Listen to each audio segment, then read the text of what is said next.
오늘의 사연 시작합니다. 안녕하세요. 요즘 너무 힘들고 지친 하루를 살아가고 있는 30대 후반 여자입니다. 저는 요새 남편에게 말 못할 고민으로 혼자 속으로 끙끙 앓고 있어요. 아마 앞으로도 평생 남편에게는 말 못할 비밀로 저 혼자 짊어지고 가야 할 일이겠죠. 남편은 나름 좋은 회사에 다니고 있습니다.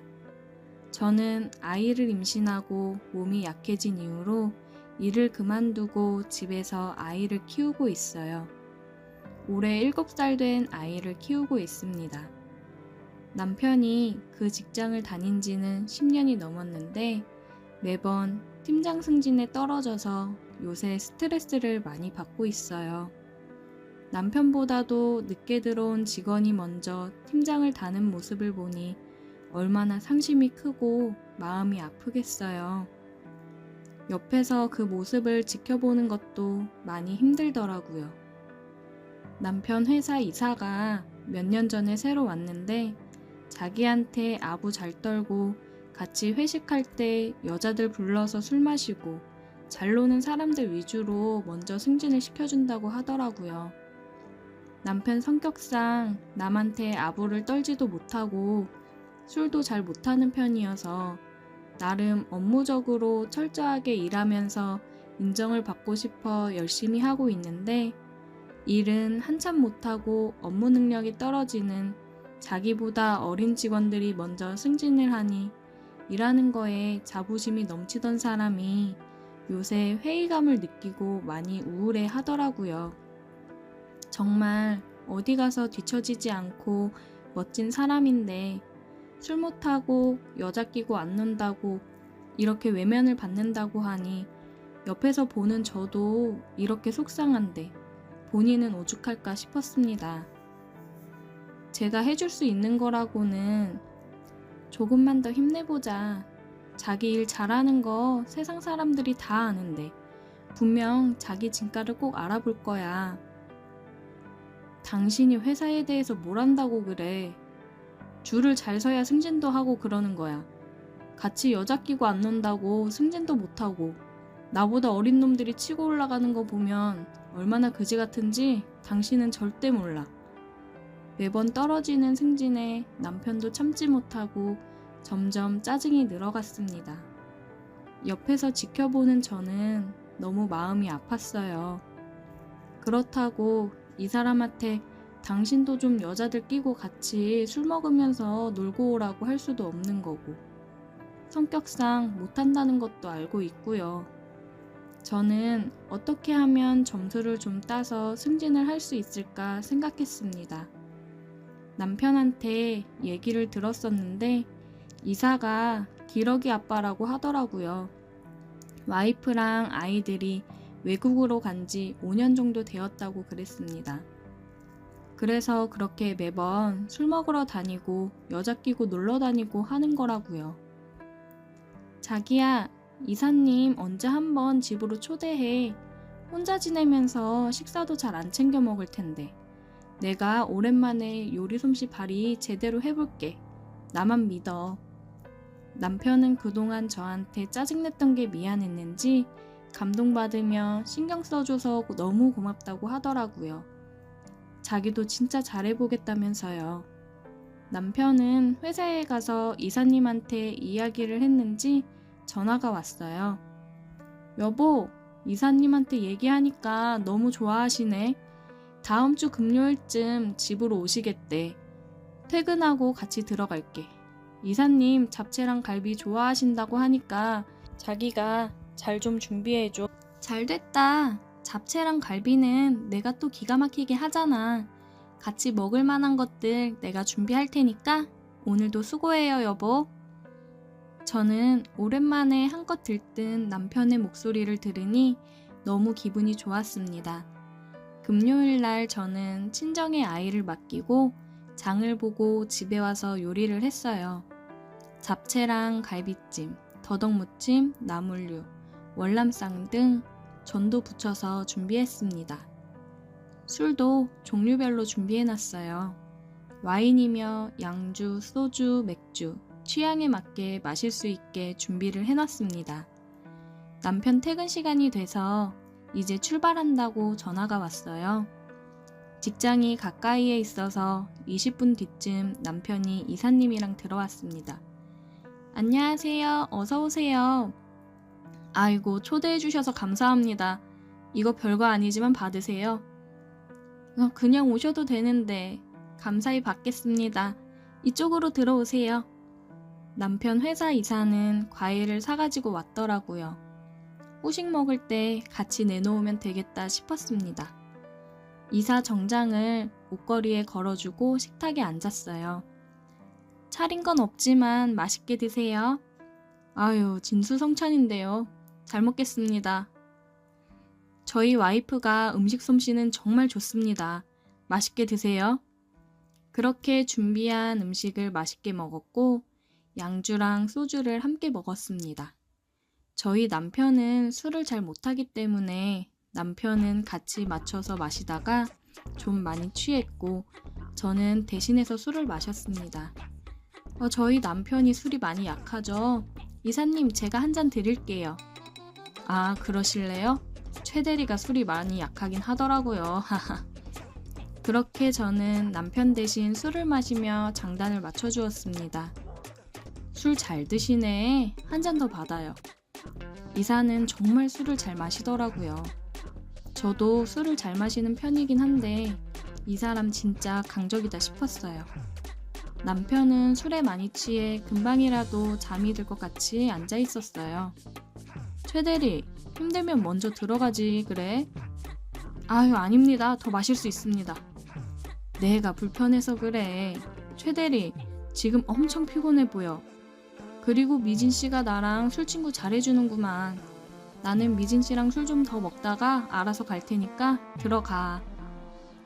그래 여보, 내가 이사님이랑 술 더 마시고 잘 보내드릴게. 먼저 들어가. 옆에서 너무 힘들어 보인다. 아, 죄송합니다 이사님. 그러면 저 먼저 방에 들어가 보겠습니다. 여보, 이사님 가실 때 그럼 깨워줘. 인사드리게. 그래 최 대리, 들어가서 쉬면서 술 좀 깨면 되겠네. 남편은 오늘따라 이사의 비위를 맞춰보려 술을 평소 주량보다 많이 마셔서 그런지 많이 힘들어 하더라고요. 기껏 분위기 올려놨는데 망가질까봐 남편은 들여보내고 열심히 맞춰가며 술을 마셨습니다. 미진 씨가 요새 많이 속상하겠어요. 최 대리도 많이 속상해하죠? 최 대리만한 인재도 없는데 계속 승진해서 떨어지니 속상할 만하지. 그러게요. 이사님, 저희 남편 일 잘하는 거 아시죠? 그만한 인재 정말 없는데 자꾸 승진해서 미끄러지니까 조금 속상하네요. 이사님이 힘 좀 써주세요. 아, 다음 주에 인사고과가 있긴 한데 뭐 인사고과 잘 받으면 승진 금방 하죠. 그게 또 내가 가진 권한이기도 하고. 이사님, 잘 좀 부탁드려요. 진짜 저희 신랑만큼 일 열심히 하는 직원 찾기 힘들 거예요. 제가 와이프라 하는 말이 아니고 정말 집에서도 일에 대한 자부심이 엄청 높고 열심히 하는 사람이거든요. 알지. 뭐 근데 일만 잘한다고 해서 다 승진하고 그러는 건 아니니까. 일은 뭐 누구든 다 할 수 있는 건데 내가 그 사람을 승진시켜줄 만한 뭔가 메리트가 있어야지 나도. 어떤 게 있을까요? 제가 다 할 수 있습니다. 저희 남편 승진 위해서면 뭐든 못하겠어요. 이사님, 말만 하세요. 혼자 계셔서 적적하신데 맛있는 식사도 얼마든지 대접할 수 있어요. 뭐 식사야 요새 배달도 잘 되어 있고 하는 거고 미진 씨가 이렇게 간절하고 하니까 그냥 뭐 나도 말하는 거예요. 혼자 지내다 보면 밥보다 더 힘든 게 뭐겠어? 네? 뭐가 있을까요? 혹시 집 청소하시고 이러는 게 힘드시면 제가 일주일에 한 번씩이라도 가서 도와드릴게요. 아니, 그런 거야 사람 쓰면 되는 거고. 참, 남자들은 이게 힘들어요, 이게. 이사는 아래를 가리키면서 얘기하더라고요. 순간 아무 말도 나오지 않았습니다. 아, 이 사람 여자 끼고 노는 걸 그렇게 좋아한다더니 원하는 게 이거였구나. 설마 부하 직원 와이프한테 이런 걸 원하는지 생각도 못했어요.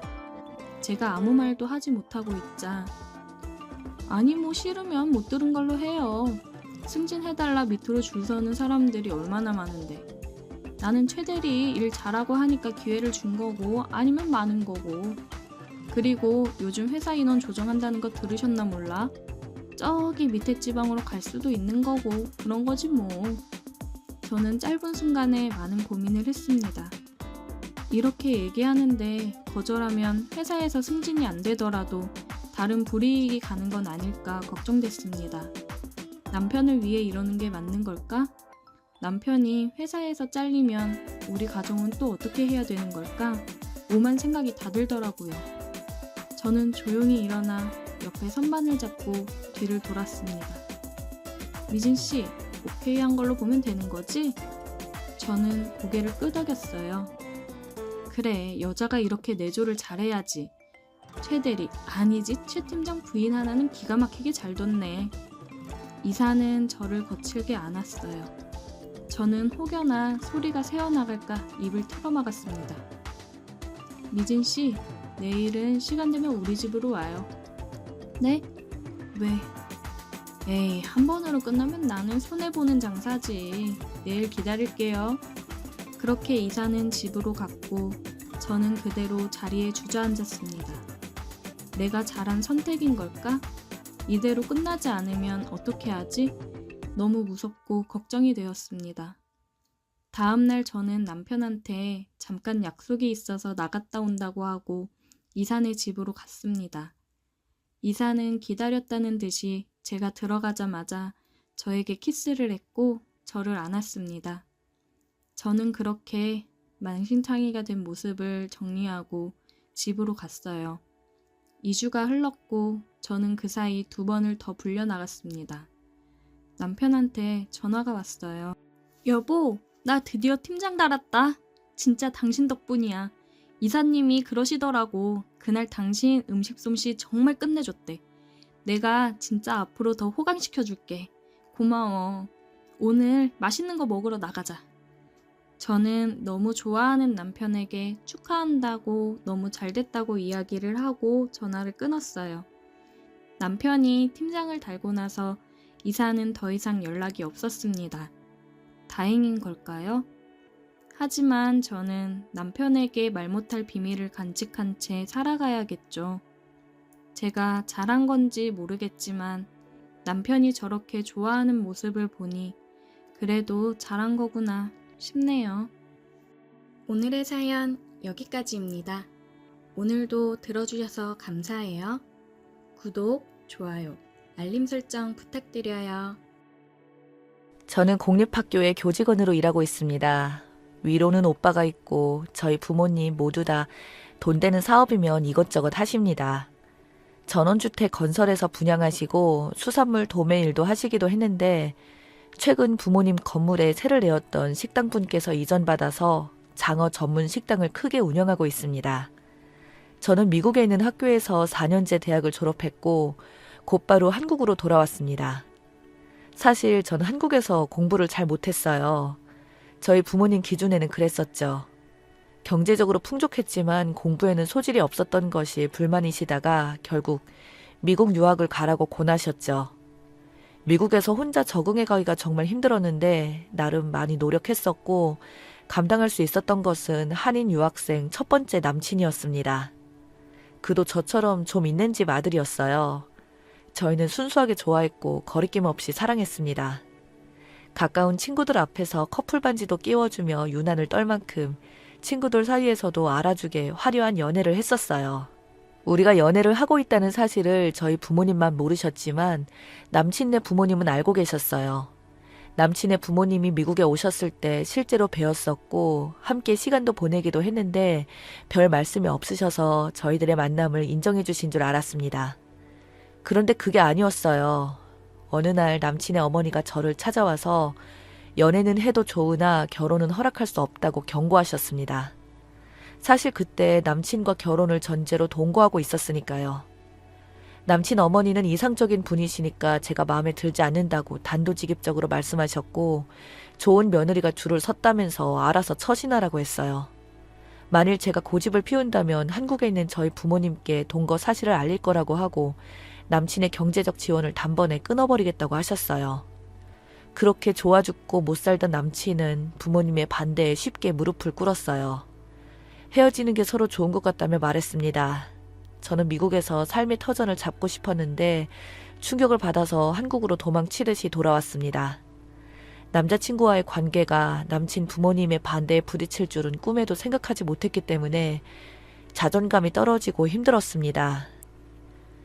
미국에서 돌아온 제가 말수도 적어지고 특별히 하는 일 없이 방콕하다가 여행을 다니며 이리저리 돌아다니니 시간을 허비한다고 생각하신 저희 부모님의 간섭이 심해졌습니다. 그래서 지금 교직원으로 있으면서 혼자 독립을 했습니다. 해가 넘어가도록 만나는 사람이 없는 것 같으니 어머니가 조급해 하시면서 선을 보라고 하셨어요. 전부 사자 돌림이더라고요. 약사, 변호사, 의사 등등 여러 번 선을 봤습니다. 모두 제 맘에 안 들었어요. 키가 작아서 옷 입는 센스가 마음에 안 들어서 매너가 없어서 등등 핑계를 다 대면서 싫다고 했죠. 그런 와중에 7급 공무원에 합격해서 처음으로 현재의 남친을 만났습니다.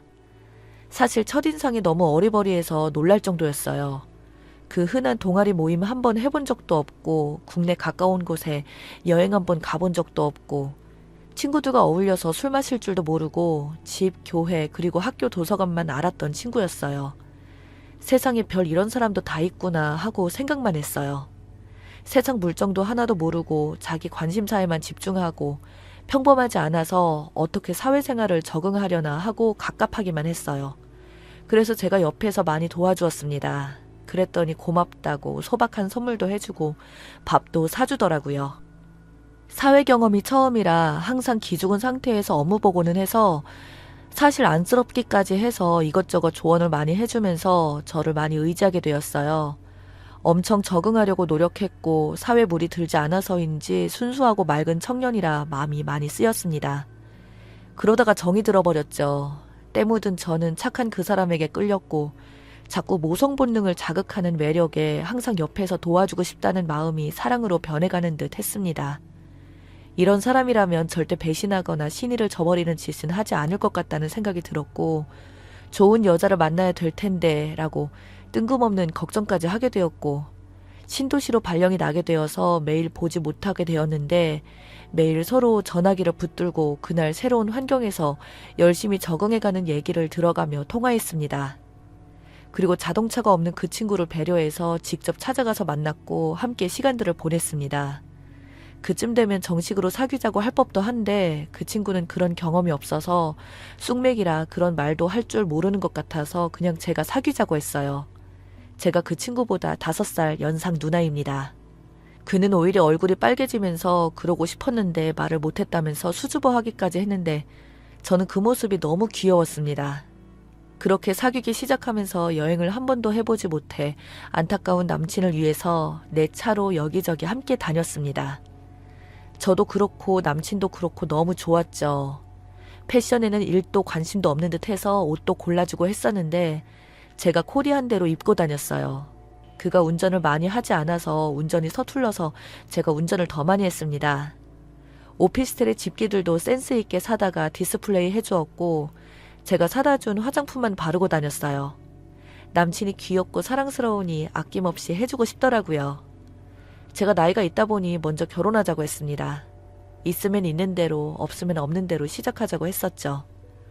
어느 날 저희 부모님께 인사를 시켜드렸더니 아주 마음에 들어 하셨어요. 35살에 남친을 데려왔다고 뜻밖이라고 놀라셨습니다. 그러나 남친 부모님은 제가 연상이라서 싫어하셨어요. 대놓고 싫은 소리는 하지 않으셨지만 얼굴이나 태도를 보면 바로 알아차리겠더라고요.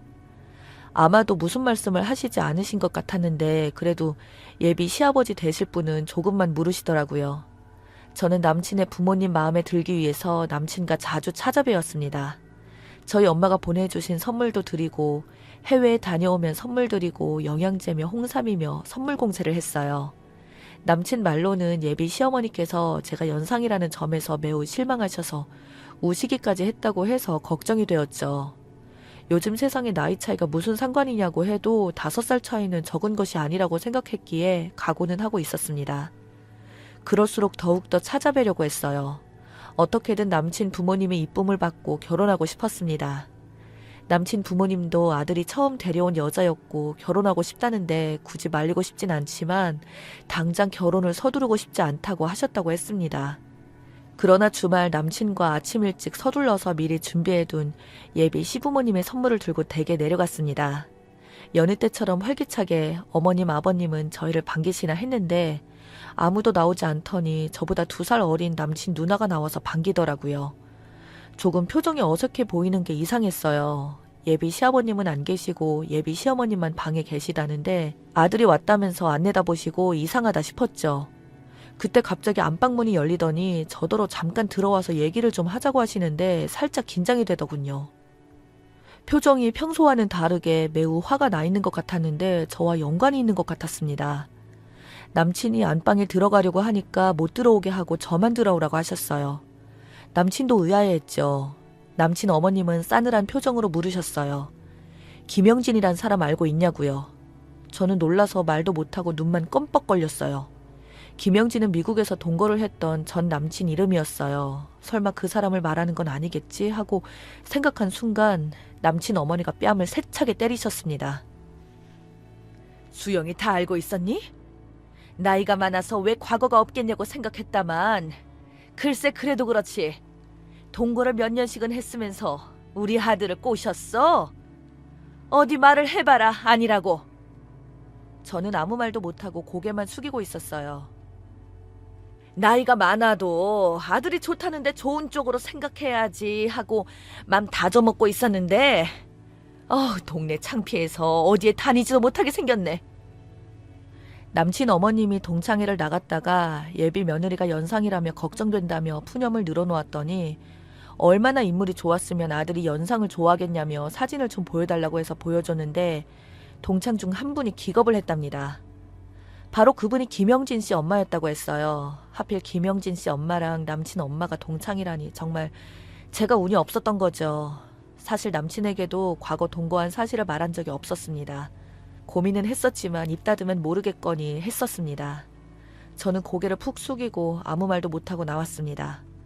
이제 끝이구나 하고 아무것도 생각이 들지 않았어요. 남친은 그런 나를 쫓아나와서 왜 그러냐고 다그치는데 어차피 알게 될 것이니 과거 미국에서 전 남친과 동거 사실을 말해주었어요. 사실 영원히 속이고 싶었다고 했고 어머니가 아시게 될 줄은 몰랐다며 이제 우리 사이도 끝난 것 같다고 했습니다. 남친은 한참을 말없이 땅을 쳐다보다가 그렇지만 지금은 나를 사랑하잖아요. 나 외에 다른 남자는 없는 거 맞죠? 그래서 그렇다고 고개를 끄덕였습니다. 그거면 된 거라고 아무것도 달라질 것은 없다면서 집에 가서 기다리라고 했습니다. 그러더니 며칠이 지나도 남친에게 연락이 없었습니다. 이렇게 헤어지는구나 생각했습니다. 그리고 연락이 왔는데 뜻밖에도 결혼을 앞당기자고 했어요.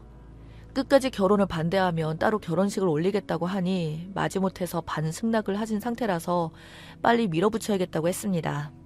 그렇게 해서 상견례장에 억지로 나오신 남친 부모님의 표정은 웃지 않으셨고 저는 죄인처럼 안절부절 못하고 있었습니다. 저희 부모님도 분위기를 파악하고 심상치 않다는 것을 알아차리시고는 눈치만 살펴보셨고 그때까지도 저희 부모님께서는 미국에서 전 남친과 동거한 사실을 모르고 계셨어요. 형식적인 말만 오간 뒤에 저희 엄마가 구체적인 결혼 절차에 대해 말을 꺼내셨어요. 그랬더니 남친 어머니가 그러시더군요. 원래는 결혼을 이렇게 서두를 생각이 없어서 아무것도 준비된 게 없습니다. 그렇다는 것만 염두에 두시고 최소한 간소하게 하고 싶습니다 하고 말씀하셔서 놀랐는데 아니나 다를까 신혼집은 원래 남자 쪽에서 해야 하는 거지만 아시다시피 취업한 지 얼마 안 되어서 모아놓은 돈도 없으니 그쪽에서 서두르셨으니 아쉬운 대로 신혼집 장만은 그쪽에서 해주셨으면 좋겠습니다 하고 얼굴색 하나 변하지 않고 말씀하시더라고요. 그 말에 모두를 깜짝 놀랐어요. 단도직입적으로 34평 포스트코 더샵 가격이 5억 3천 정도 하던데 그걸로 집해주시면 따로 예단 예물은 생략하기로 하죠. 저희 아들 몸뚱어리만 보내겠습니다. 어이없구나 생각되시면 결혼 물리시면 됩니다. 남친 어머니가 작정한 듯이 완전 굳은 표정으로 또박또박 말씀하시는데 저는 간이 콩알만해졌습니다. 남친은 어머님한테 왜 그러냐고 눈치 주고 안절부절 못하고 있었어요. 그래서 저희 엄마가 말씀하셨어요. 혹시 이 결혼이 마음에 안 드시는데 아드님 때문에 억지로 나오셨냐고요.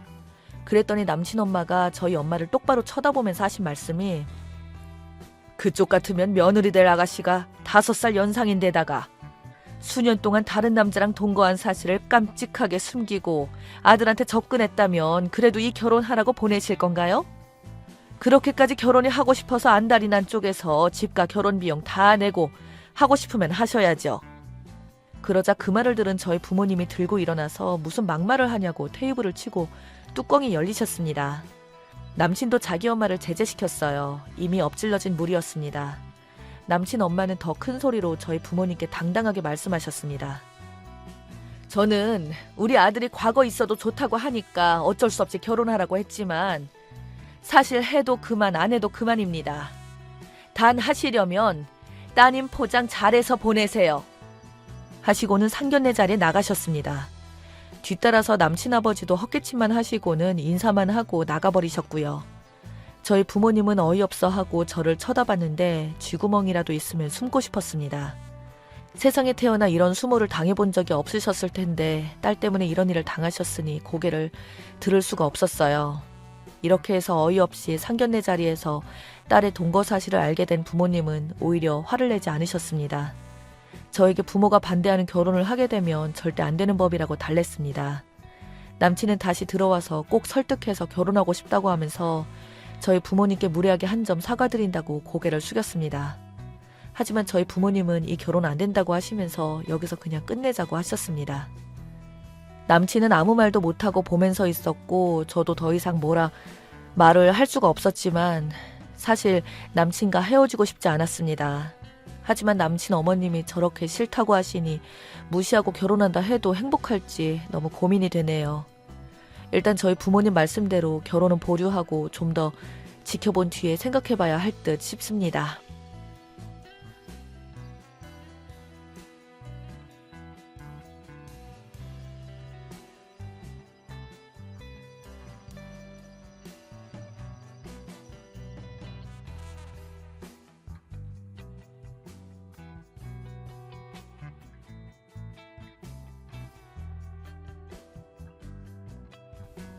안녕하세요.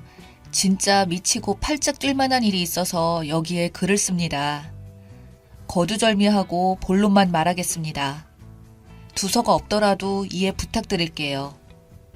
연애 시절부터 저는 결혼은 필수사항이 아니어서 안 해도 된다고 말하곤 했어요. 이렇게 남편을 만날 때마다 강조했던 부부는 결혼을 하더라도 아이 없이 지낼 거라고도 이야기했고요. 남편도 저의 의견에 동의했었고 우리 둘만 사랑하면 되지 전혀 문제될 거 없다며 아기는 남편도 생각조차 안 하고 있다는 식으로 말하고는 했죠. 연애하고 4년 차에 상황이 물 흐르는 대로 결혼을 하게 되었고 양가 부모님께는 아이 없이 딩크로 지내겠다 말씀을 드렸어요. 친정은 합의된 사실이면 편한 대로 하라고 하셨고 시댁은 어머님이 썩 마음에 들진 않으셨지만 남편 생각도 그렇다 하니 아무 말이 없으셨어요. 그리고 결혼을 하고 7개월이 조금 넘었네요. 그런데 요즘 들어서는 남편이 아이를 원하는 눈치입니다. 사랑을 하는데 눈치를 보다가 없이 하려고 한다든지, 물론 제가 위험하다고 생각하며 안 한다고 합니다. 아이들 있는 곳에서는 저 애들 좀 보라며 너무 예쁘지 않냐 그러네요. 또 아기 옷 파는 가게 아시죠? 작은 마네킹에 잘 보이게 진열해 놓잖아요. 지나가다가 그 앞에 딱 멈추더니 여자애들 옷은 진짜 너무 이쁘다며 인형옷 같지? 그치 자기야?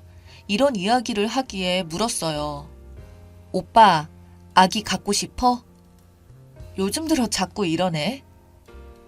그랬더니 아기를 원한대요. 본인 부모님들도 손주를 원하신다 그러고요. 전 애초에 아이 생각 없다 얘기했고 남편도 동의했으면서 이제 와서 이러는 거 너무 어이없어요. 아이를 갖는다는 마음이 손바닥 뒤집듯이 쉬운 것도 아니고 저는 전혀 생각이 없습니다. 하다못해 TV를 봐도 스트레스를 줍니다. 일요일 예능에 아빠가 아이들을 케어하는 프로그램 보면서 아기가 있으면 남편도 저렇게 잘할 수 있다며 제가 듣는 앞에서 호기롭게 얘기합니다. 하루는 시댁을 갔는데 어머님의 친구 손주가 너무 이쁘더라. 친구 손주 재롱에 시간 가는 줄 몰랐다는 등의 이야기를 하시더라고요. 제 앞에서 그런 이야기를 하시는 것도 좀 불편해서 자리를 피하려고 하는데 남편이 옆에 오더니 엄마가 자꾸 그런 이야기로 스트레스 주면 더 아기가 안 생기니까 그냥 모른 척하고 기다리세요. 라고 하는 거예요. 너무 황당하고 어이가 없었죠. 집에 와서 따지고 들었더니 손주를 부러워하시는 부모님이 너무 안쓰러워서 대충 둘러댄 거라고 하더군요. 나 원참 그럴수록 희망 고문을 하면 안 되는 거 아닌가요? 그러더니 아니나 다를까 그 뒤부터는 어머님이 수시로 전화 오셔서 혹시 아기 가질 생각은 없냐고 물어보십니다. 몇 번 대응을 하다가 차단한 상태고요. 뭐라고 이야기를 해야 할까요? 전 정말 낳을 생각이 없고 제 일을 계속하고 싶어요. 또 육아는 좀 힘든가요? 지금이야 넌 낳기만 해라. 내가 다 키울게.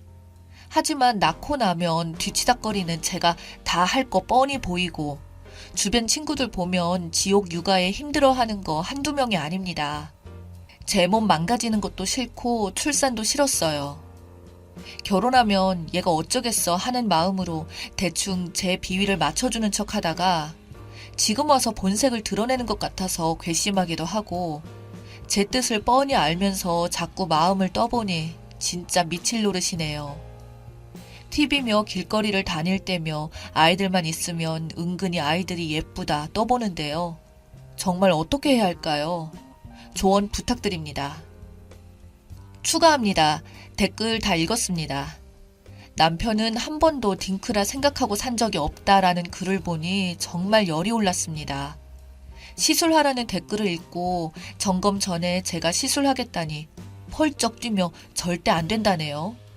그러길래 그럼 오빠가 시술하라고 했더니 왜 본인이 시술을 하냐고 계속 화를 냅니다. 서로 말을 하다가 끝내 뺨 한 대를 맞았습니다. 네가 언제까지 젊은 것 같냐면서 씩씩대더니 손찌검을 해서 미안하다며 생각 좀 하고 온다면서 나갔습니다. 저도 너무 어이가 없고 맞은 것도 기가 막혀서 서러워서 울다가 진정 좀 하고 글을 추가합니다. 전 예체능 종사자고요. 너무 다행스럽게도 수입이 꽤 들어오고 있어서 남편과 거의 비슷하거나 제가 더 버는 달도 있습니다. 빚이 있어도 혼자여도 부족하지는 않아요. 비록 짧은 기간이었지만 그동안 가정의 기여도도 남편은 거의 없음에 가깝고요. 제가 프리랜서로 일하다 보니 연주나 수업이 없는 시간은 다 자유라 대부분 제가 부담했어요. 몸을 쓰는 직업이다 보니 임신 기간이 절대적으로 방해라고 생각을 했고요. 이 모든 이유를 들어 이야기를 해도 돈은 자기가 벌 테니 걱정 말고 다시 생각해보라네요. 말도 안 되죠. 제가 더 잘 버는데 이해를 못하는 것 같습니다. 딩크를 반복하는 것도 이혼 사유지만 뺨을 때렸다는 것으로 이혼의 사유가 또 생기고 말았네요. 제 지인이 변호사라 자초지경을 설명하고 내일 얼굴을 보기로 했습니다. 가정의 기여도도 별로 없으니 자기가 뭐 챙겨갈 건 있을까요? 지금 제 마음이 화가 너무 나서 글이 정리가 안 되네요. 틈봐서 다시 추가할게요. 감사합니다. 추가합니다. 내일 출근도 해야 하고 곧 들어올 것 같아서 간단히 짐을 싸서 친구네서 하루 신세지기로 했습니다. 대충 이야기는 들었어. 네가 언제까지 젊고 잘 나가겠어. 애도 낳을 수 있을 때 낳는 거야. 뒤늦게 낳는다고 후회하지 말고 한 살이라도 젊을 때 하루라도 더 일찍 낳아야지. 라며 이런 식으로 이야기하더라고요. 제가 고개 빳빳이 들고 난 낳을 생각이 없는데 애를 안겨주느니 마느니 혼자 난리야? 나는 40까지는 젊게 살 수 있을 것 같은데? 라고 하다가 맞았습니다. 사진은 당연히 찍었고 첨부하려 했으나 맞은 부위가 너무 눈과 가까워서 지인들은 누구인지 알아볼 수 있을 것 같아서 첨부하지 않겠습니다. 내일 변호사 만나러 가는지 저놈은 생각도 못할 거예요. 변호사 만나서 할 얘기거리만 더 만들어주네요. 저도 차라리 주작이었으면 좋겠습니다. 7개월 만에 이렇게 되리라고는 꿈에도 생각지 못했으니까요. 결혼만 하면 동화처럼 행복하게 사는 줄 알았는데 이러고 있습니다. 하지만 맞고 사는 여자가 되고 싶진 않아요. 지금 마음 같아서는 빨리 마무리하고 싶고요. 다들 주말 잘 마무리하세요. 후기입니다. 기억하는 분이 계실지 모르겠지만 2년 전 글 썼던 사람입니다. 벌써 많은 시간이 흘렀네요. 저는 이혼을 했고 많은 분들이 염려해 주신 덕분에 나름 깔끔하게 이혼했다고 생각을 합니다. 오랜 시간 얽히고 싶지도 않아서 길게 이것저것 재고 따지지도 않았고 차라리 손해를 보더라도 오래 생각하기 싫어 그냥 최대한 빠르게 마무리를 했습니다. 마음먹으니 이혼은 정말 아무것도 아니었습니다. 그 당시 저는 진단서부터 발급받았고 최대한 만나지 않으려고 했습니다. 언제 돌변해서 폭력을 휘두르는 남자는 역시 한 번 본성을 보이니 술 먹고 집 앞에 찾아와서 행패를 부리네요. 차라리 7개월 만에 저런 본성을 안 게 다행이었고 혹시라도 전 남편 말에 홀려 악이라도 안 가진 게 다행이다 싶었죠. 저를 때렸다는 것 자체가 정이 다 떨어졌기 때문에 오히려 이별이 쉬웠습니다. 딩크인데 왜 수술을 하지 않느냐는 말에 저는 몸으로 돈을 버는 사람이라 몸 컨디션이 조금이라도 흐트러지면 그 여파가 오래 남아 아무리 간단한 시술이라도 예민하게 받아들이게 되더라고요. 이번 소송이 완전히 끝나고 다시 혼자가 된 저는 맡았던 학생들을 믿을 만한 다른 선생님께 보내고 20대에 유학하던 이탈리아에 돌아가서 다시 자리를 잡았습니다. 이때가 7월이었어요. 다시 못 만날 줄 알았던 사람들과 마주보고 이야기를 하니 정말 행복하더라고요. 모두가 나를 반겨주는 곳에서 새롭게 시작을 했습니다. 저는 감사하게도 교수님들과 아직 남아있는 함께 유학하던 친구들, 또 유학 시절 가깝게 지내다 왕성히 활동 중인 사람들의 도움으로 이탈리아에서 자리를 잡고 어렵지 않은 형편으로 지내고 있었어요. 지금은 전염병 여파로 한국에 돌아왔다가 아직 돌아가지 않고 한국에서 지내고 있습니다. 월세는 아깝지만요. 한국에서 마음 편히 지내다 보니 당시 썼던 글이 생각나 후기를 남깁니다. 저는 체구가 작습니다. 키도 작고 덩치도 작아요. 뺨을 맞았는데 정말 얼굴 반쪽이 다 부어오르고 터졌습니다. 너무 아팠지만 맞았다는 사실도 정말 슬펐고 그보다 더 화났던 것은 그렇게 때리고 마치 어쩔 수 없이 때렸다는 듯한 그 자식의 태도와 눈빛이었죠. 그건 또 무슨 다른 폭력을 예고하는 것 같았거든요. 그래서 진단서와 사진만으로도 충분히 이혼 사유가 되었고 시댁에서도 저를 붙잡지도 함부로 대할 수도 없었죠. 주작인 것 같다고 하시는 분들 때문에 또 다른 상처까지 받았고 짧았던 결혼 생활이었지만 후회는 하지 않아요. 누구나 실수는 할 수 있는 거니까요. 그리고 화장실 들어갈 때랑 나올 때가 다른 남자, 폭력 쓰는 남자랑 사느니 이혼녀 딱지를 끄는 지금의 제가 더 훨씬 행복합니다. 같이 아는 사람이 있어서 한국에 와서 만났다가 별로 알고 싶지 않았던 전 남편 소식을 알게 되었습니다.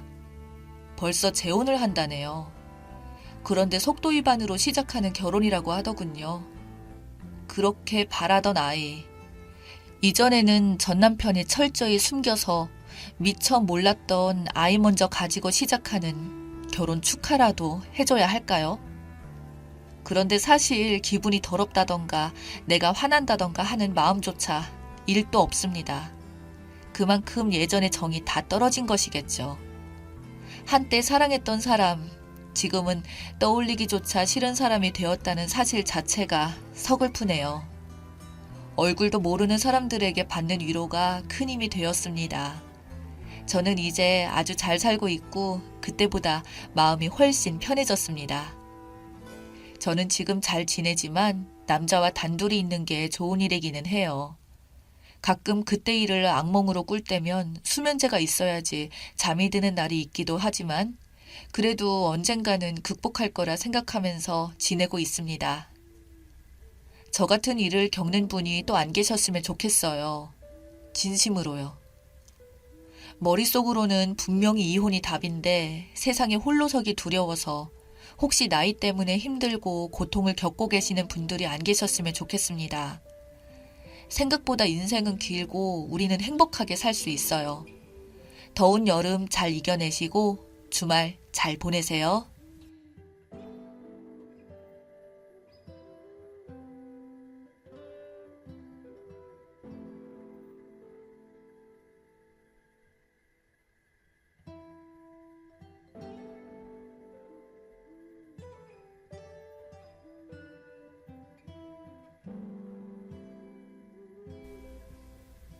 안녕하세요.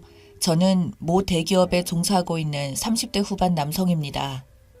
어릴 때부터 부모님의 아낌없는 지원 덕분에 좋은 교육에 좋은 학교까지 졸업하여 평탄하게 안정적인 직장까지 자리 잡게 되었어요. 그런데 여자 때문에 제 인생이 이렇게 될 줄은 몰랐네요. 아내와 만나게 된 계기는 제가 다니고 있는 회사 근처에 있는 커피숍에서 시작되었습니다. 점심시간마다 그 커피숍에서 커피를 사서 잠깐의 휴식 시간을 가졌어요. 같이 다니는 동료가 일하고 있는 카페 직원이 너무 예쁘고 순하게 생겼다고 그 카페 직원을 보러 가자고 자꾸 재촉하고 그랬어요. 동료 때문에 그 카페에 자주 간 것도 있고 계속 그 카페 직원 이야기를 하니 저도 한두 번 눈길이 가더라고요.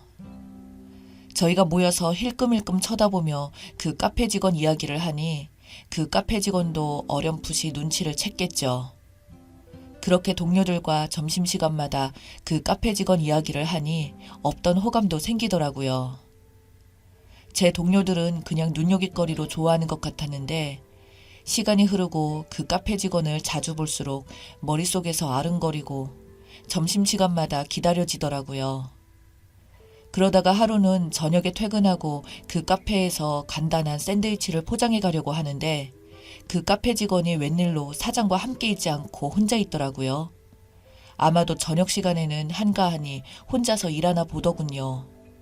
늘 저는 점심에 가니까요. 아무튼 주문을 하고 샌드위치 포장을 기다리는데 카페에는 아무도 없었고 저는 홀린 듯이 그 카페 직원에게 번호를 물어봤습니다. 처음에는 카페 직원이 당황하면서 안 된다고 하다가 제가 부담 주지 않을 테니 명함 받으라고 하니까 알겠다고 하고 한 일주일이 지나자 문자가 와서 그렇게 썸을 타고 연애를 시작했어요. 근데 그것이 제 인생 최악의 실수였습니다. 우연의 일치인지 아내와 저희 집에 걸어서 20분, 차로는 거의 5분, 8분 거리였습니다. 퇴근하고 카페에서 기다렸다가 아내를 집까지 차로 데려다주고 그렇게 서로에게 맞춰주며 알콩달콩한 연애를 했어요. 저는 아무래도 모아놓은 돈과 부모님이 지원해주신 덕분에 동네 아파트에서 전세로 살고 있었고요. 아내는 동네 신학대학교 뒤에 있는 대학생들이 이용하는 자취방에서 자취를 하고 있었어요. 마음이 쓰이고 아무래도 경제력이 저보다 부족한 아내를 위해 반찬도 사주고 생필품도 사다주고 장도 봐주고 했는데 어느 날 장을 보고 집에 가는 길에 아내가 할 말이 있다면서 아내가 아이를 가졌다고 하는 겁니다. 너무 황당했죠. 갑자기 임신이라니 얼떨떨했지만 제 아이라고 하니까 제가 책임져야겠다는 생각이 강하게 들었고 걱정하지 말라는 말과 함께 저희 부모님에게도 말씀드리고 아내의 부모님에게도 찾아가서 무릎 꿇고 책임지겠다고 하니 그렇게 결혼 준비가 시작되었습니다. 사실 그 과정에서 저희 부모님은 굉장히 아내를 못마땅해 했고요. 열심히 키운 아들이 갑자기 웬 카페 아르바이트생에게 장가를 간다고 하면 당연히 황당해 하실 것은 당연했죠. 아내 부모님은 처음에는 화를 내시다가 제가 이 정도로 돈을 모았고 여태까지 살아온 사연과 배경들을 말하고 책임질 자신이 있다고 하니 저를 받아들여 주셨고요.